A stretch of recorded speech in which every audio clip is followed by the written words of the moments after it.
It's the Beatles from the beginning to the end. It's their solo careers. It's their humor. It's their incredible music. It's the British invasion. It's their American adversaries. It's an historical musical education. It's the Beatles and a whole lot more. A Beatles fan's paradise. It's BeatlesARama.com. Tune in. You'll love it.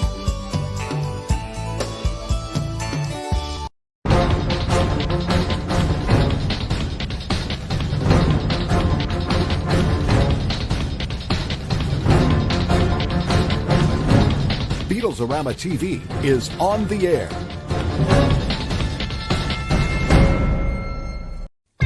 He's played George Harrison in the Beatles tribute band Hey Jude. He's the leader of an Irish rock group called Hair of the Dog. He's guitarist and singer Rick Bedrosian.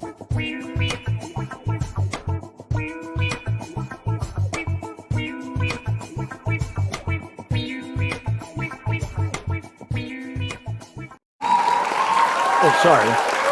Yes, he is. He's Rick Bedrosian. I'm Pat Matthews, and this is BeatlesARama TV. And it's going to be a good show. In fact, Rick is going to be playing us a couple of Beatle tunes. So I hope you stick around for the next 30 or so minutes. This is going to be a fun one. And ladies and gentlemen, let's bring in the ever-popular Rick Bedrosian and the Music Explosion. That's nice. I thought of that today. I was going to say you could use it if you'd like. Hey, the word explosion always, it's a good, it portends well to something that big that's going to happen. So that's right. Yeah. I mean, it's your music is powerful. Tell us a little bit. You know what? First of all, I want to say thank you for your covers that you contributed to BeatlesARama. It's good. 20 years ago. And can you believe it's been that long? Man, if you'd said 10, I would have said, yeah, that sounds about right. No, 20 years ago. I mean, yours was some of the first ones. I was 18 years old then. Is that right? Listen, I'm gullible. I'll believe whatever you tell me. But also, during this pandemic, I mean, what month did you start in last year? But you have these like Saturday afternoon concerts, right? Yes, I play live on Facebook every Saturday. Well, Saturday afternoon for you, Saturday evening at 7 p.m. Right. Eastern time. I started on St. Patrick's Day was my first gig, and that was not a Saturday. And then I had 4,000 viewers, 5,000 viewers, I think. So I decided to do it every Saturday night, and in lieu of paid gigs. And right. Here I am. It's this Saturday will be show number 40, I think. Oh, wow. You do have like a tip jar there too. And isn't like there's some kind of drink of the week or something that you have going and you drink the whole time you're playing? Well, yeah, sort of. It started with the Irish show. I've been playing Irish music for a long time. The Beatles are my first love, I guess, and Irish is my second love. So with the Irish, I've toured Ireland a bunch of times, and every time I'd bring back a bottle of whiskey, and I didn't know what the heck I was going to do with them. I've just been storing them. And then when the pandemic happened and I was playing these concerts, I thought, I know what to do with the whiskey. Drink it. So I've got about 15 bottles of open Irish whiskey in the cabinet up here. You're welcome to come over anytime. Oh, well, you'll have to private message me your address. Listen. I'm living in Southern California right now, but soon to be living in the South, Covington, Louisiana, which is across the Lake Pontchartrain from New Orleans. And I'm originally from there. So, it's gotten to be way too expensive to live here in California. You know what I mean? I don't know what the price of gasoline is for you, but since we've been back from our trip, it went from $3.19 to $3.49 in 3 weeks a gallon. So, and so it seems to me that we hit $4 a gallon once before, and it might happen again. So we're trying to get out while the getting's good, and can't afford to live here anymore. It's terrible. I'm upset about it, but it's a great place to visit. I've been going there since 1955. My grandparents retired there. So my parents brought me every year for a 2-week vacation, and they lived in Fresno, so we would go to San Francisco and LA. So I fell in love with California, not necessarily with Fresno, but with LA and San Francisco, and I've been going ever since. So I kind of feel like a part of my heart is in California too. But yeah, it's very expensive. Did anybody tell you that Southern Californians refer to Fresno as Fresneck? I am not surprised. It changed when my grandparents settled there. There was farmland, and I watched it change unbelievably. But I remember Producer's Milk with Hopalong Cassidy on the label. It said the milk that Hoppy drinks. That's pretty cool. And have you ever been to Bakersfield? That's another hot spot. That's Nashville West. Nashville West, yeah, the big sign. Oh, sorry, big sign across the street. It says "Welcome to Bakersfield." You know, but it's kind of dusty there. But if you take the drive from Southern California up to San Francisco, you pass through Fresno, and you realize that most of the produce and the vegetables and stuff in the States comes from there.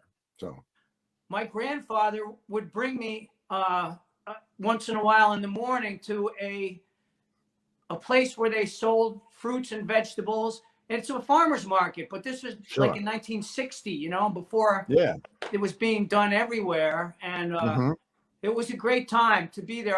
I saw Sandy Koufax pitch at Dodger Stadium. Oh, there you go. It was, and I went to Disneyland. I saw Walt Disney there a couple times, walking around and signing autographs. It was a great time. Really was. Well, then, you are older than 39 years old, right? I am. Okay, all right. One of your autographed baseballs you were talking about before was that one of them Sandy Koufax? No, I have Joe DiMaggio, who I met twice. Once totally randomly at his restaurant in San Francisco, which was great. No, I have Yogi Berra and Phil Rizzuto, Willie Mays. You're a Yankee fan. I love all four New York teams. By that I mean Dodgers, Giants, Mets, and Yankees. They're my teams. So and the reason I ask you about the autographed baseballs is because a friend of mine. Wait, he's around here someplace.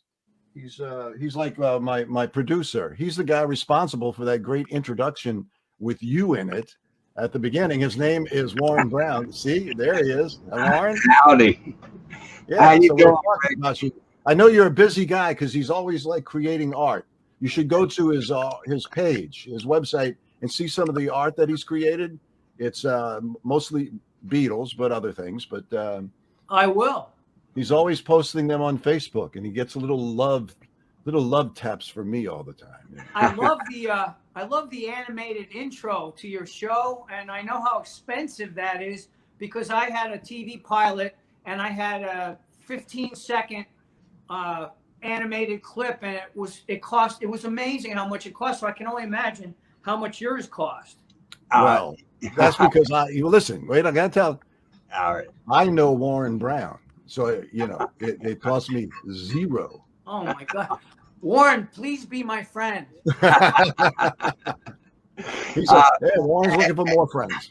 And Rick, going back to baseball, I have so many baseball autographs because my mother used to go out with Babe Ruth. Oh man! Oh my God! I never knew that. Well, now you do, Pat. He dated Babe Ruth while he was married. Oh, he must have. No, she was very young back then. In 1967, I used to go to the Cooperstown Hall of Fame induction every year for a while because I'm not far from there. Right. And one year I went, it was 1967, I believe. Two amazing things. Babe Ruth's wife was there, and she stood up, and that was cool. But that they had the Hall of Fame game, and before the game started, two major league teams would play. They stopped doing it about 10 years ago. There was an African-American gentleman signing autographs, and I was 9 years old, 10 years old. My friend and his father said, "Go get his autograph." And I said, "Oh, I don't know who that is. Is that Mickey? It's not Mickey Mantle. I don't know who that is." Went over, got his autograph. I looked at it, didn't think much of it, and I brought it home. It was Jackie Robinson. I met Jackie Robinson, which was Oh, And wow. you still really still cool have this thing. autograph? You still have it, right? Oh yeah. And how much are you selling it for? Because I'm buying. You see? Hey. Listen, hey, ladies and gentlemen, I'm Monty Hall, and this is Let's Make a Deal. Well, look, I got one thing I want to show to you if you give me a chance Okay. to grab it. And then you have to go back to work, right? Yeah, I got one question for you, and then I'm going to get out of here. Okay. Oh, stay as long as you want. Hey, listen, Rick, I Yeah. know that you have an excellent microphone that you use on Saturdays. You should plug it into your computer. Then we could hear you really fine. Is my voice kind of not loud enough? Well, it's the computer microphone, so it sounds off mic. That's all. Okay. See, look what I got here. See this? Look, yeah, look at this thing, huh? A knockoff Neumann. Nice, Mike. Yeah. Can you see that, Rick? I can see that it's a helmet. I can't see the signatures. Oh, it was like on Ladies' I Day got or about something. 30 signatures on that. This is a replica baseball helmet from the Orioles that they wore for breast cancer awareness. Right. And when I got this helmet, I went to all the summer leagues that they have in Florida and all for the Orioles. And every time I went, I got autographs. So I got old players, you new went to players, spring training, huh? all kinds of autographs on here. If you name it, I probably got it on here. Do you have? And my latest one was Manny Machado. Oh. So yeah. Padre. Do you have Mark Belanger? Yes, I do. Because he's from not far from me either, from over just in Western Massachusetts. Big cigarette smoker. Right. Brooks Robinson. Brooks Robinson, you got him on there? Yes, You got sir. Cal Ripken, I'm sure. Right? Yes, sir. I got pretty much all the stars on there anyway. So. When I was in TV, I was I used to cover the Angels, and I came out of the restroom in the press box, and I bumped into Brooks Robinson. He was a very nice guy. He's a very nice guy. He's very easy to talk to, get along with. He's top notch. That's for sure. All right, what's your question? Okay, my question for you, Rick, is with what's going on in the world today with the COVID and all that stuff, and it has changed the music industry so much that most of it is on the computer now.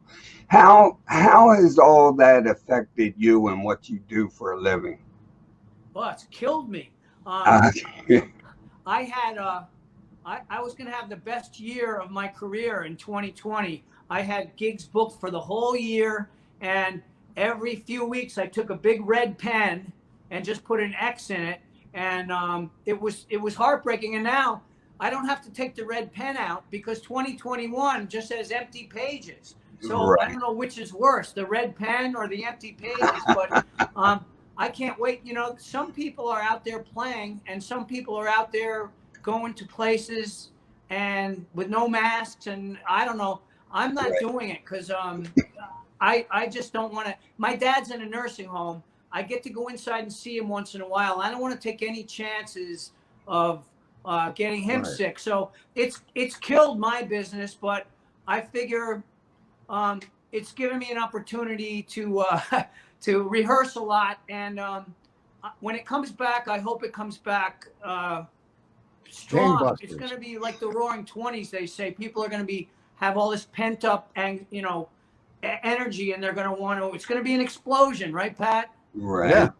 It's going to be the Rick Bedrosian music explosion. Yes. Have you went online live playing any? And most musicians nowadays have a tip jar online. I do. Have you tried that? Or does that work? He does. It was like a PayPal account or something, right? Yeah, I play every every Saturday at 7 p.m. Eastern time on my Facebook page. And yeah, people tip, they send in a PayPal. I don't use Venmo because Venmo only works on, I'm told, only works on like phones. It doesn't work on big computers. So, Right. or they can send me, people send in directly to my PO box, and I make that clear. And I get between 500 and 1,000 views now most Wow. Saturdays, and I get about 2% donate, which is, I'm making a fraction of what I made before, but I'm making something. Right. The lights are staying on, and I've been able to pay my insurance. So, I'm eating a lot of ramen noodles. I'm finding the joy of ramen noodles with chopsticks. Right. Yeah. Well, I had to get off of that because I had a heart problem because there was too much sodium in it. Okay. So quit talking about that. It upsets me. All right, Rick. All right. Night. All right, man. We'll see you later. Okay. I appreciate it. And thanks for speaking with me, Rick. And it was nice meeting you. And thank you, Pat. I appreciate it for the chance to talk to him. You All right, too, man. Warren. We'll talk to you to you again. later. All right. Be safe, guys. You too. All right. Bye-bye. Hey, you know what? You go to BeatlesARama.com and there's a link to Warren Brown's art on the website. So just in case you want to look at it. So let's talk about music and how you got into it, Rick. Sure. In 1929, whenever that was. It's kind of a cliche, but in early February 1964, it was a Sunday night, and we had the black and white TV, and my mom and my dad and my older brother and I were in our pajamas, and we watched the Ed Sullivan Show, and there comes the Beatles. We had heard about them a little bit, and I saw the Beatles and heard the Beatles, and my life was never the same after that. It took a few months to really sink in, and then everybody at school, back then there were 3 networks, so pretty much everybody watched the same thing, so everybody had the same experience. So the next day, I think I was in 3rd grade or something, 4th grade, we were all talking about it, and I thought, well, that looks like a lot of fun. So I got my first guitar probably 6 months later, and then got a bass because I realized nobody wanted to play bass, and I could get into bands if I learned to play the bass. So I mostly played bass, but that started me off. And I've been a full-time musician since I graduated from high school. Really, I did go to college, but I was in bands the whole time, playing different kinds of music. But my first love was always the Beatles. It's like your first girlfriend. Yeah, and you said you played bass at first, but obviously you play guitar, and you also are in the tribute band Hey Jude, and you play George Harrison. So you got to do a lot of what do you call that? A lot of lead guitar, right?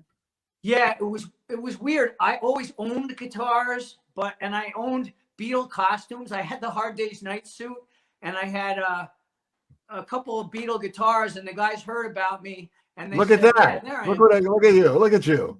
I don't have my Sergeant Pepper hat on there. I should have it on there, but yeah, the guys knew that I loved the Beatles, and I was primarily a bass player, but they needed a George Harrison, so I taught myself quickly, and it took a while, but they said I was good after a while, and we do have 2 promotional films on my website. There's links to them. We did with little clips of our shows. And okay.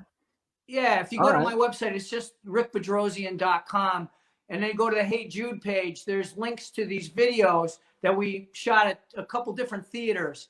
And yeah, we have all the costumes. All the bands are on hiatus right now, so it's all solo anyway. But I was creating something for you there. Watch. Where did it go? There it is. It's in front of me, but I mean, hey, you know what? It works. All right. So that's Rick's website, right? And and the irony of this about, aside from the music, the baseball thing, Steve Bedrosian, are you related to him? Distant cousin. He's aware of me, and his son Cam is a pitcher for the Angels, right? Yeah, he was with the Angels, then he went somewhere else, and then he came back. Yeah, Cam Bedrosian. All right. I thought about buying a so he's jersey. a distant cousin. Very Yeah, cool. we're all related, you know. Yeah. So anyway, speaking of music and the guitar, you want to play something? Yeah, I have a few songs. Well, I can play. Well, I can play all night. But you want me to? Wow. How long do you want me to play for, Pat? Huh? I want you to play. First of all, I want you to play the song we discussed earlier, and then I want to talk a little bit about that, and then I want you to play something else. And you Okay. better do it. Okay. All right. Okay. While Rick is getting his guitar, if you have a question for Rick Bedrosian, we'd like you to look at this at the bottom of the screen.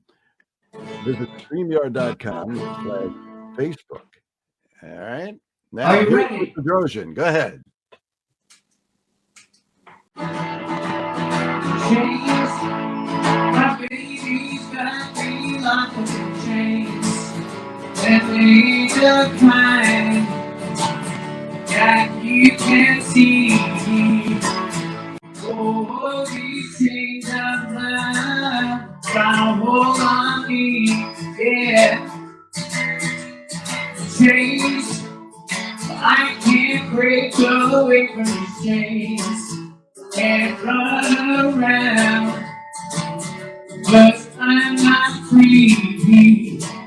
Oh, these chains of love won't let me be, yeah. I want to say, pretty baby, I think you're fine. I'd like to love you, darling, night, present by these chains. Baby's got me locked in chains, and they ain't the kind that you can see. Oh, these chains of love won't let me be, yeah. Please believe me when I tell you, your lips are sweet. I'd like to kiss them, but I can't break away from all these chains. My baby's got me locked in chains, and they ain't the kind that you can see. Oh, these chains of love, trying to hold on me, yeah. Chains, chains of love, chains of love, chains of love, yeah. And this is where the applause will be put in post. Rick, what I'd like you to do is, because your microphone's going through an amplifier, right? Yes. Okay, and what's happening is the microphone in the computer is not really picking it up as much, and it sounds a little strange. Yep. So I was wondering, when you do your next song, if you could just move your chair back just a little bit right there and sing in front of the computer, that might sound better. The only problem with that is the next ones have harmony in them that I have my special box for. Okay. Would it sound better if I turned it up or turned it Maybe down? it might sound better, and if you could move the microphone closer to the computer too. Is that possible? Can you move it just a little bit, a couple of feet maybe?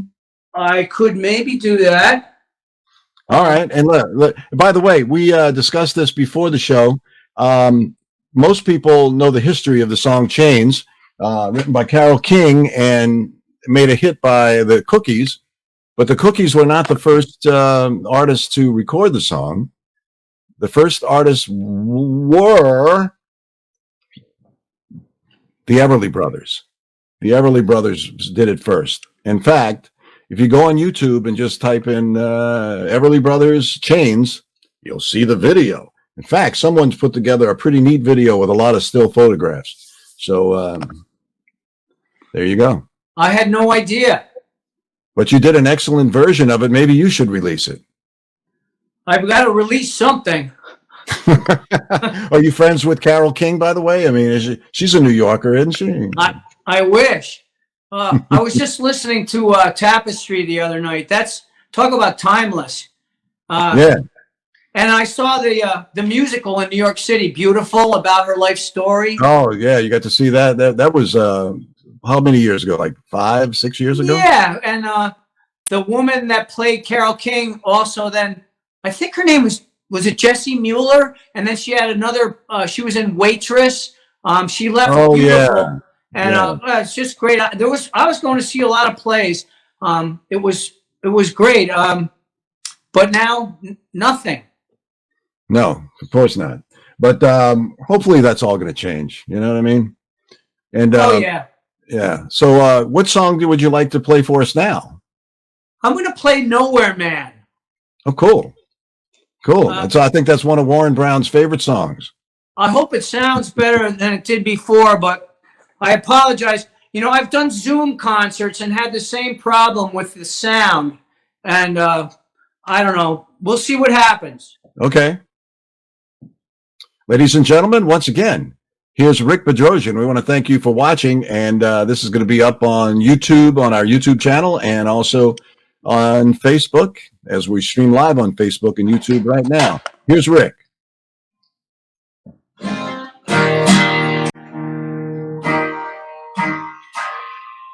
He's a real nowhere man, sitting in his nowhere land, thinking on his nowhere land.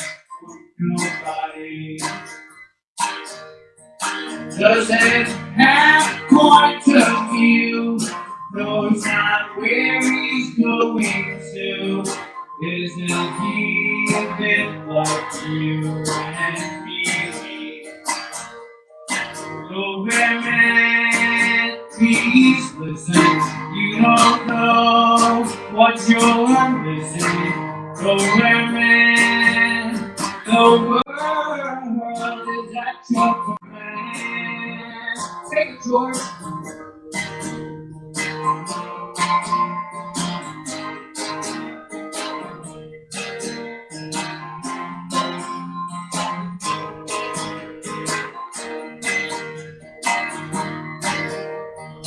He's as blind as he can be, just sees what he wants to see.